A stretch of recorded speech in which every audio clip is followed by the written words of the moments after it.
That's beautiful. And so you have this entrepreneurial spirit so young. You have this kind of entertainment spirit so young. What comes first? Is it the podcast or is it the web series? So the web series came first, but even before that, we were putting on, like, we would write and direct plays, and make like short films just with each other, with friends,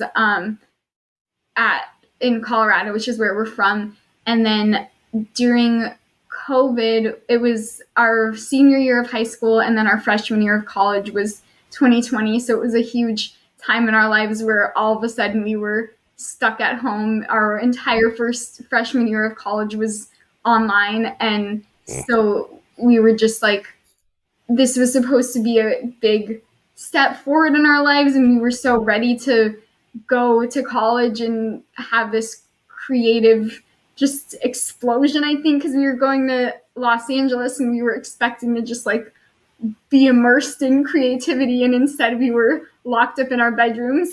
And so we were like, pretty much right after everything shut down in March of 2020, we were like, we need to do something. We can't just sit around and have no theater and no film and nothing that we can do. And so at the time we'd been acting for a while. That was our main focus. Yeah, we had been acting since we were like 10. And so it started out as just an idea that we were going to make a few YouTube videos of us pretending to be these kids who were home alone during COVID. And then we needed one actor, and we put out a casting call for an actor to play our mom, because our real mom doesn't like to act at all. And then we just had this insane response because nobody was working and everyone was just desperate for something to do. And we were like, wow, this could actually be really important to people to give all of these actors something creative to do when there's so much uncertainty and nobody knows what's going on. And so then we developed it into a 10-episode web series that had like, I don't know, like 30 actors at least. Wow. And we also just kept thinking about like our little cousins. Since we don't have a younger sibling, I feel like our little cousins have always inspired us to do things. And we just kept thinking about them and like how they weren't going to have anything to watch. They were going to be sitting at home all alone and be bored because they were just obsessed with Disney Channel and all of these shows, and nothing could be made. And we were like, we want to give them something to entertain them.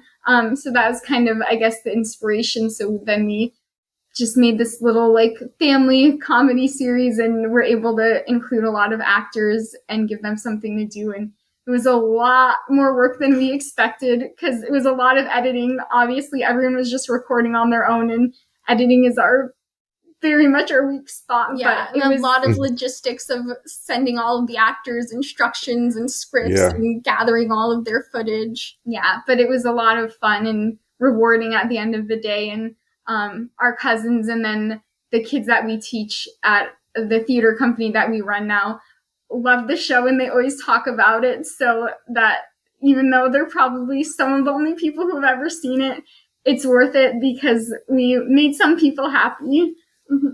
So what I'm hearing, and tell me if I'm incorrect, what I'm hearing is, yes, you have a passion to write, act, produce, but that passion necessarily isn't for fame. It is to bring something to the world and help people through whatever strife that they're going through. When you say, well, we started this web series, basically for our cousins because we wanted to make sure that, they had something to watch and they had something to do during this difficult time. I'm not hearing, yeah, we did this because we moved out to LA because we want to be big stars and we want to be rich and millionaires. That's not what I'm hearing. I'm hearing, I kind of just want to do something for others. Am I getting that right? Yeah, I mean, I think it's certainly not a selfless pursuit because it's something that we really love doing. Like our passions are writing and acting and directing and everything like that.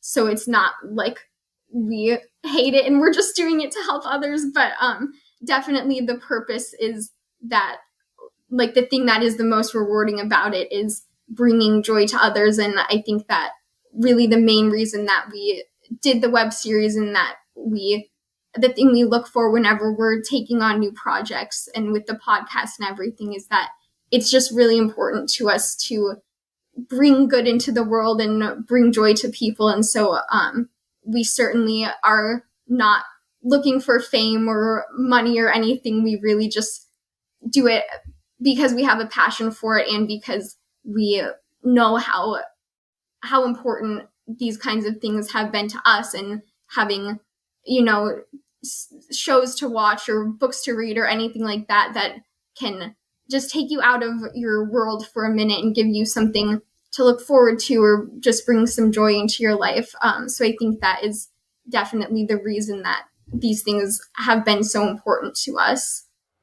So some of the challenges were the logistics of putting together a web series when everything is remote. So there's a knock on, not a knock, there's a negative on the fact that everything is remote, but the positive is that you actually learn this entire process or did this entire process in one of the most difficult ways possible. If you like that clip, go ahead and hit that like button. Don't forget to subscribe to catch up on all of our latest content.